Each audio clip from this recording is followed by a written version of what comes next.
Well, good day, Miller Family Farm Channel. I am really excited. Today we're going to be working on our brand new purchase of a 2021 Honda Talon 1000 X4 Fox Live Valve, which is just an outrageous machine. They go for about $24,000 if you can find them. The only problem with these beautiful Talon machines is they don't have much cargo area in order to carry everything that you go camping with. So these are great for cross-country trips and interstate trips and all that type of thing. But the problem is that the cargo area is so crazy small. So in a minute we're going to measure the cargo area and I'll show you what I'm talking about.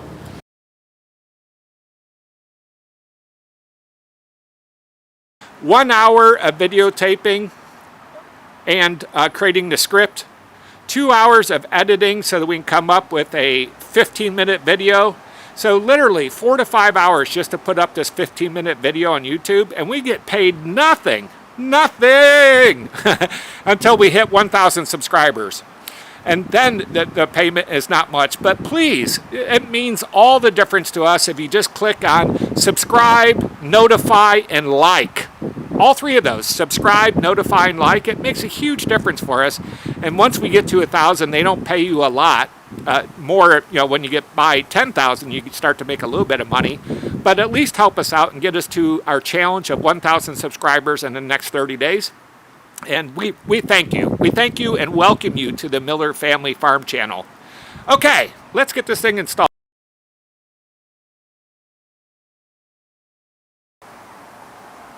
So that bed is just not as big as it looks. It looks really big here in the video as I'm looking at it, but really it's only 30, that's 31, 32, 33, 34 inches wide by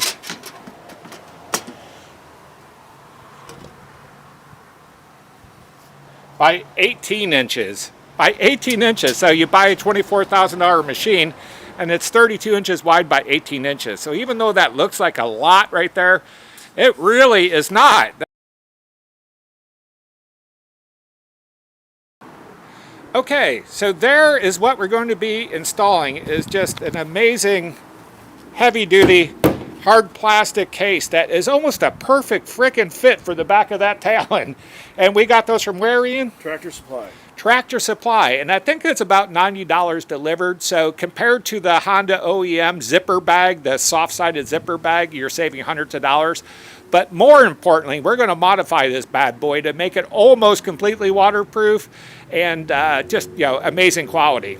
So Ian, you want to give that quick measurement? We'll see what that measures, so people can make sure they get the right box. And by the way, just click down below. We got the best prices. We researched everything, and we made it easy for you to be able to just buy these by clicking below. So what's the measurements you got there, Ian? We got 32. 32 inches. Width, and then we've got about 15 inches depth. 15 inches deep. And then we've got 13 1/4 height. 13 1/4 height. Awesome. So that fits almost perfect. Like it's built for your Honda Talon. The other thing is they where do we buy this from again? Tractor Supply. Tractor Supply. They put a big badge on here, Tractor Supply. You're going to have to drill these out to get rid of that stupid emblem so it's not hanging off the back of your $24,000 machine. And we just put stainless steel because we don't want all that rust. So these are all stainless steel. We just put screws in there and attached it to the backside so they're flush, so it doesn't get hung up on all this stuff you're going to be storing in here. And these are some of the stuff we'll need for this job.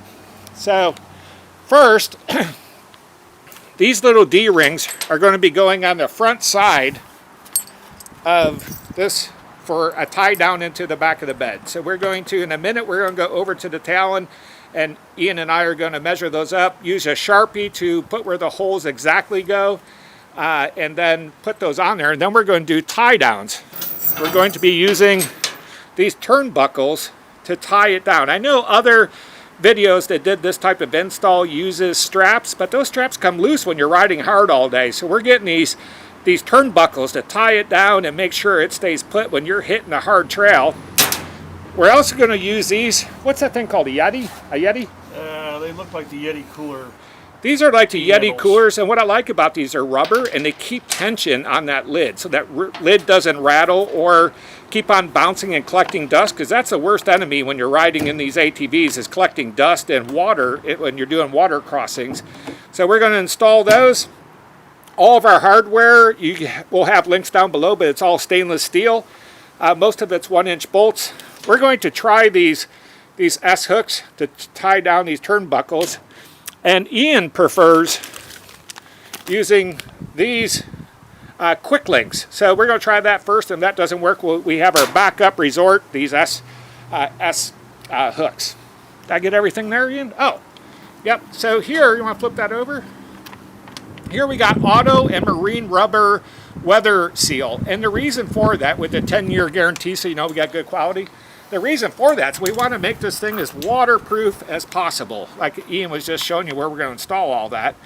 And you know, when you're doing water crossing, that water just gushing over the top of your machine, this big 1-inch lip here is really good, but we're going to make it better by installing marine grade weather stripping all the way around this, so that we make it almost 100% waterproof. Yeah, it's still not going to be perfect right here, but it's going to be a lot better than it was. And why right there? Because just because of the little lip there for the lock, so yeah. It'll be close. Another thing on other videos I saw that use similar applications, they take these locks off because they rattle. But we're going to try a piece of that weather stripping right on the back side of this lockdown to absorb that rattle so it doesn't rattle against it. And another nice thing you picked up too is you've got these guys, like you were saying, the Yeti type clips for the cooler. So this will go on, and then this will actually pull it down and give it some more tension on that weather stripping that we're putting on underneath the lid, so it won't. Yeah, those Yetis are expensive. I saw them in Sam's Club over the holidays, and I'm like, how much? So we have a tie down that's similar to the Yeti, those rubber, and that will keep tension on it so we don't get rattling, and we really keep that lid snug against that marine grade sealant. So anything else before we go to the back of the Talon, Ian? Well, I say we test fit it, mark it, and install it.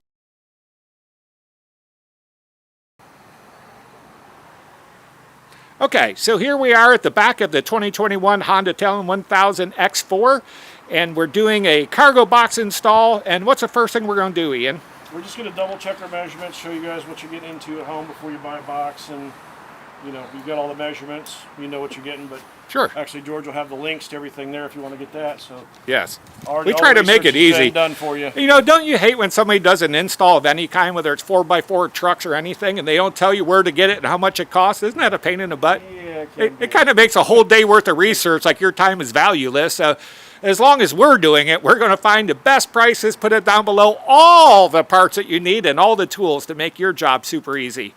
And by the way, Ian, let me ask you while I'm talking to you, based on what we're doing, 0 to 10 as far as mechanic skills go, 0 being you need no mechanic skills, and 10 being you better be a master mechanic to do this, how would you rate this job?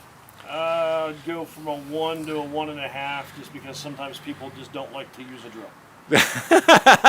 So this is easy. Yeah, this is really just about anybody in the world can do this. Really, all right, so what are you doing right now? I'm just double checking the bottom measurement on the box. And what is the bottom measurement? 34, so we're great. 34? Yeah, we're in really good shape. And what's the depth? And then the depth, yeah, we're way over on the depth. What is it though exactly? Yeah, we've got I can't see your arms in the way. 17 and a half. So. Okay, and then what are we going to tie this down to? All right, so Honda was good about putting little tie downs here. Got it. And there's 4 of those. I think they planned on putting stuff back there. Yeah, right? well, they have that Honda zip bag that everybody complains the zipper breaks after a few uses, and so we got 4 tie downs back here, and we're going to set the box in here in a minute, and we're going to measure where we put our D-links on this box. So let's test fit the box, and let's test fit the plenty of space. Isn't that crazy? And it's like it is actually built for this machine. I mean, there is just a little bit of room there, an inch and a half and an inch and a half. So that fits really good. And again, these little D-links, we're going to go straight up, and we're going to put those D, what do they call them? D tie downs? Yeah, the D-rings. D-rings right here, that right above these links on all 4 of the areas on these back in these corners and right here.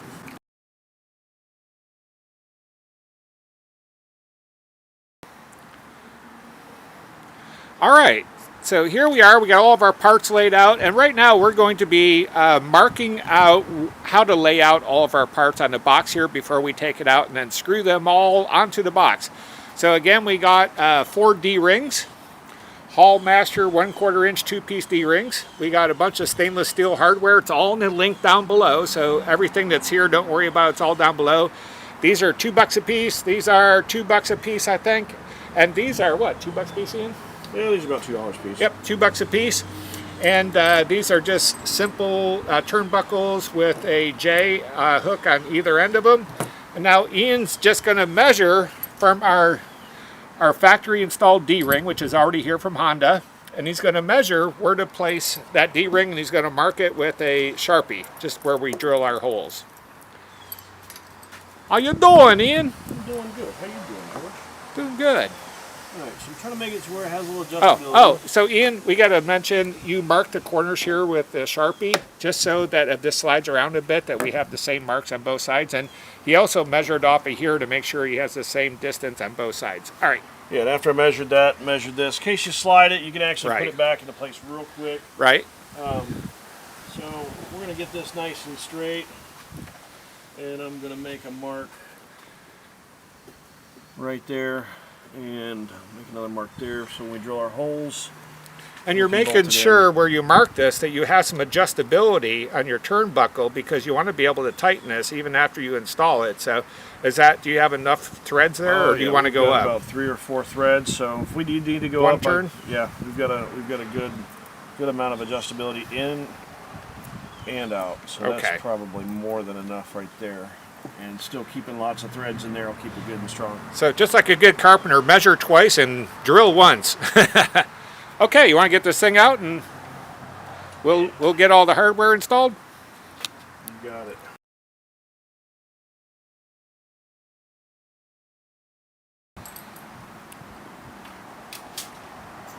All right, so what are you doing? You're just putting on the side D-rings on the sides of the box? Yeah, got one side in for the turnbuckle to go on to. Uh-huh. So, like that, yep. And you're working.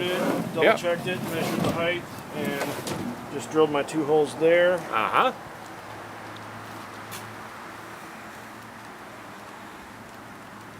And we've got the nylon lock nuts. You definitely don't want those guys coming loose. And all the perfect sizes. We got the perfect size, right? All the stainless steel hardware, and it's right below in the listing again.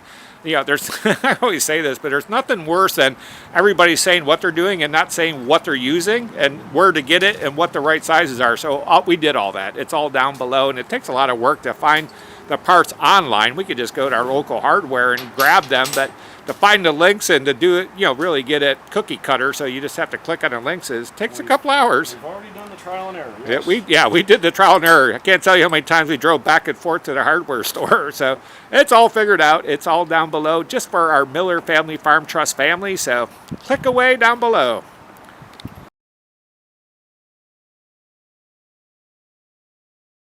Yeah, go ahead. All right, so got the side ones on, about to drill and install the front loops. That'll tie into the actual vehicle there with the turnbuckles. Yep. And then after that, we will be putting on our extra latches, which will go there, and our seal. Awesome. And then after that, we should be ready to put it in the truck. All right. Drill away.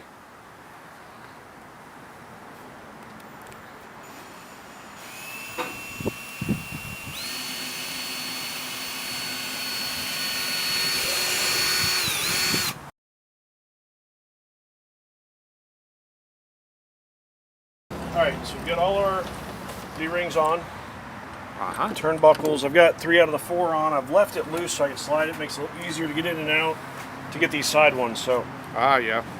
So and luckily I got my marks, so I know exactly where to put it back to when I'm done. Your marks down here, Yeah. that marks your corners. Yep. So not crucial, but if you are. Okay, so you're just installing the turnbuckles, and we're just going to tighten those down, and that's an install. And then we're going to close the lid. And also, when you put the D-rings on, I did not use a washer on the outside, but on the inside we've got a washer, and it hits the nylon just right, so you get that locking. Oh, so you're saying that you're just trying to get it all flush. I think what Ian's saying is that, you know, when we put stuff on the inside, you don't want your bolts sticking beyond that because it will rip into whatever you got in here, right? Right, so that just seemed to be the perfect combination. We got one washer on the inside, no washer on the outside. On the side ones? Right, so if you use what we put in the link, this is how it'll turn out. And so no washer here, And but then a a washer on washer the and a inside. nile lock on the inside.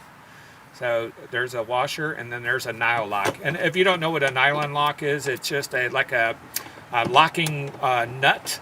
So you don't need a locking washer and a nut, but it just locks onto it. So, and again, the biggest challenge on these is getting all these things so they're flush, because we're going to put a lot of stuff in here. We'll talk about that next.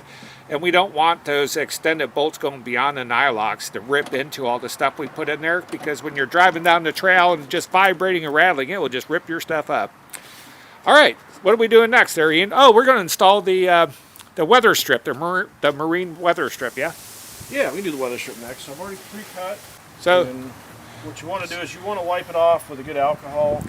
and that's for 3M products, so that they adhere really well, right? So you're putting Yeah, alcohol. Really, anytime you put something sticky on there, some kind of glue or Anything sticky. You Yeah. want to wipe it down with that to get whatever dirt, the finest dirt off, so you have the best adherence, right? yes, So again, that's just, you know, simple house rubbing alcohol. rubbing alcohol, and then just wipe it down, and then we can install our marine grade weather strip.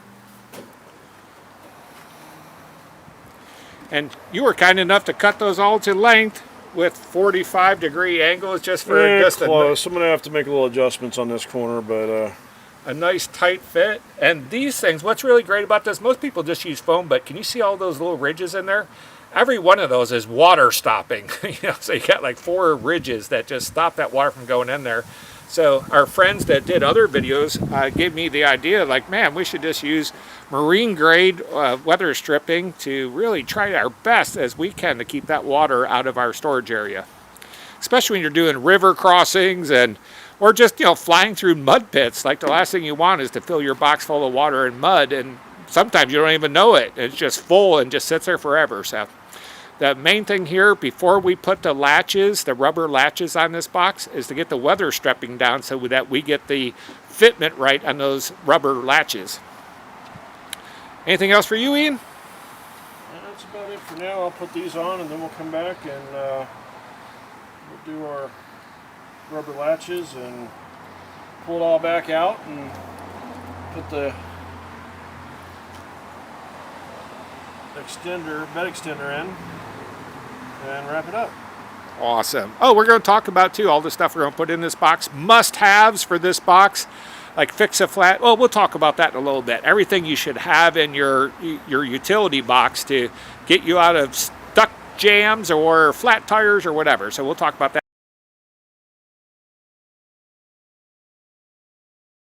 So here we are. We got our rubber gaskets installed all the way around, 45 down the corners. And I just love those triple ridges. We put one up here too, because what we want to prevent is that lid, when it's closed, to rattle from the vibration. Because when you get a bunch of stuff rattling from different installs, man, all you hear is rattle on your machine. You just want to hear your machine and the nature. So, and we also did one thing we didn't see anybody else do, and we put some of the 3M marine weather strip right behind the lock. So when that lock closes down here, and we put a lock on it, it's going to have that rubber, won't jangle. A lot of people take these off because of the rattling that occurs, but we're hoping that that rubber strip is going to stop all that rattling. All right, we're going to pull this back out, and we're going to install, or no, we're going to install the rubber tie downs right now, right? Yes.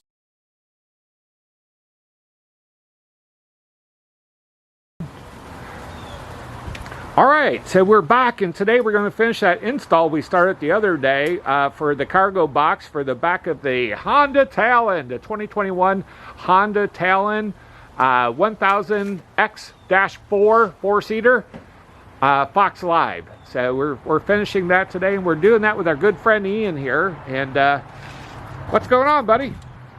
Installing our latches for the lid to get it down and get it tighter. And oh, the rubber latches. They have Yes. those on, what's those coolers Yeti called? coolers. They're Yeti very coolers. similar, yes. Yeah.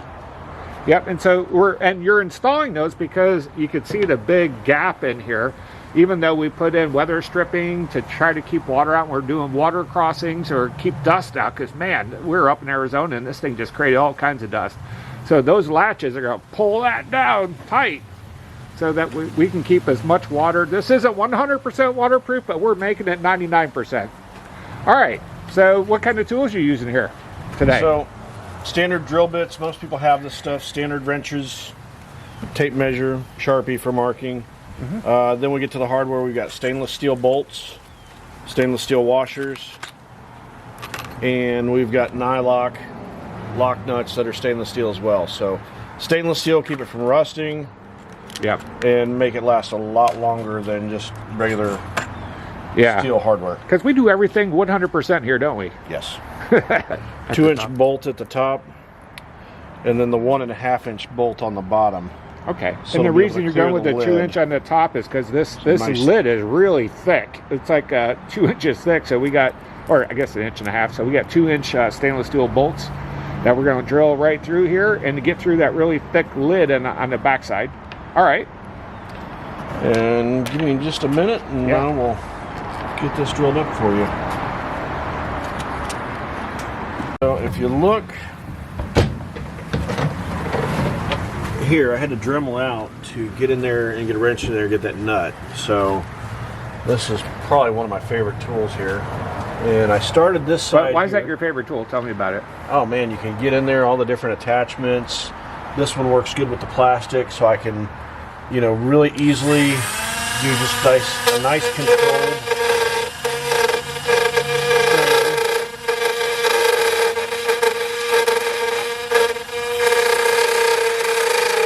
variable speed settings. I love it. So I use this on dashboards when I'm doing electrical stuff. I mean, it has a multitude of uses. So we'll find the best price. We just went and bought that one, by the way, at Lowe's, but we'll find the best price online for you, and we'll put that down below, because any tool we're using, we want you to, you know, be able to use it too. I've always had the corded one. This one's cordless, which is awesome. That is awesome. Just one less thing to play with, or if you're doing workout, you know, where you don't have power, that's great to have a battery.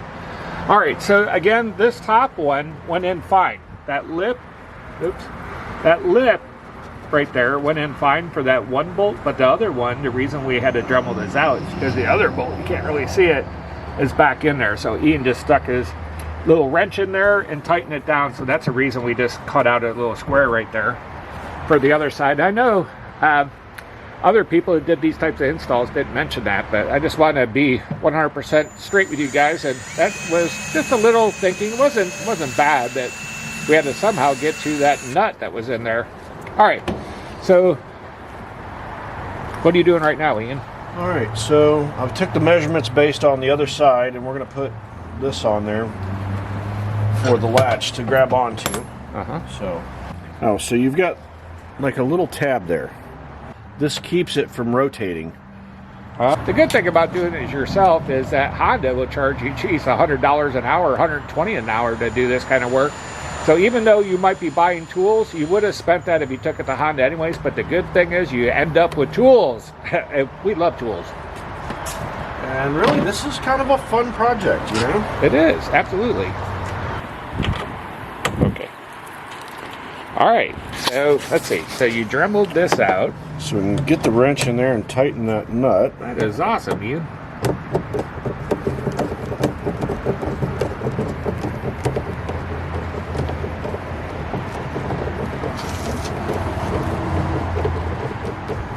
And you want those pretty tight, because man, those things have a lot of downward pressure when you stretch them out, especially as tight as we got them, right?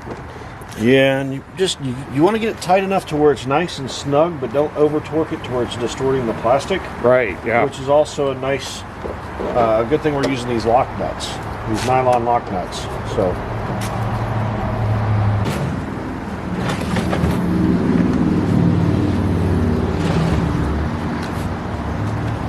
Oh yeah. Yeah, that's awesome. Match it up with attaching the front bolts, or rear bolts, I guess. Or shackles, we should call them. Yes, the shackles. The turnbuckles. Turnbuckles. Yes, the turnbuckles. And then just, you know, I can kind of gorilla grip it, but yeah, take a little wrench and get around there and just snug them up a little bit when you're done so it doesn't move on you, and you'll be set. And you really want to check, because when you're just pounding this all day, like up and down on there, you really want to make sure this stays in place. So we're just going to reef on this a couple times with a wrench, and that is a take. What do you think? How'd it turn out? It's a good looking setup. It is freaking awesome, isn't it? So I'm digging it. That is just freaking awesome. We'll do a picture. We're up working in our dump trailer. It's sitting on a trailer, so we're about 6 foot off the ground. So hopefully we're getting a wide enough picture that you can see what it looks like. But it just looks freaking incredible. I mean, that is just so cool. And yeah, I want to thank a lot of people, because a couple other people did this kind of design. But we always say what? That we take a good design and make it better. Yes. So we did all the different upgrades on this. We hope you guys love it. I'm going to get down on the ground and just take one more shot so you can see it from the ground. And that is incredible. What do we got? I think this is like 12 inches in here, isn't it? I think the other tailgate that they were talking about was 8.5 inches is all they had to store extra stuff in here. Definitely have good space. Maybe put a net or something back here where you can clip some stuff on. This ride is put a spare tire rack up here. And on the bottom side, I think it has a jack. So oh, nice. So we'll get some prices on tires, and we'll get 5 tires, and then we'll put that on, because you know, one of the things that always happens is when you're out, you know, rock crawling and doing all that crap is, you know, flat tires. Like, that is just part of the business. Or when you jump it and land on something. Yeah, I land on a lot of things already with this. And there she is, the completed footage. That's the bed extender and the, what do we call that thing? A cargo trunk? Sure. Sure, that's it. And the Moose bed extender. And again, we'll have all of the parts down below. We want to thank Mr. Ian for being an amazing fabricator mechanic. And please, you guys, I don't know if you know this, but until we get 1,000 subscribers, we don't get paid a penny from YouTube. So help us out and subscribe. Hit the like button too. Everybody does one thing or the other, but when you subscribe, hit the like button and leave a comment. It really helps us a lot. So we love doing these videos. They take hours on top of hours to put just one simple 30-minute video together that shows this, and we don't mind giving you hours and hours of our time, but you can thank us by joining our family, Miller Family Farm Trust family, and clicking the button now and the like button, and leave a comment if you love our work or if you want to make a suggestion for the rest of our family. All right, thank you. Thank you.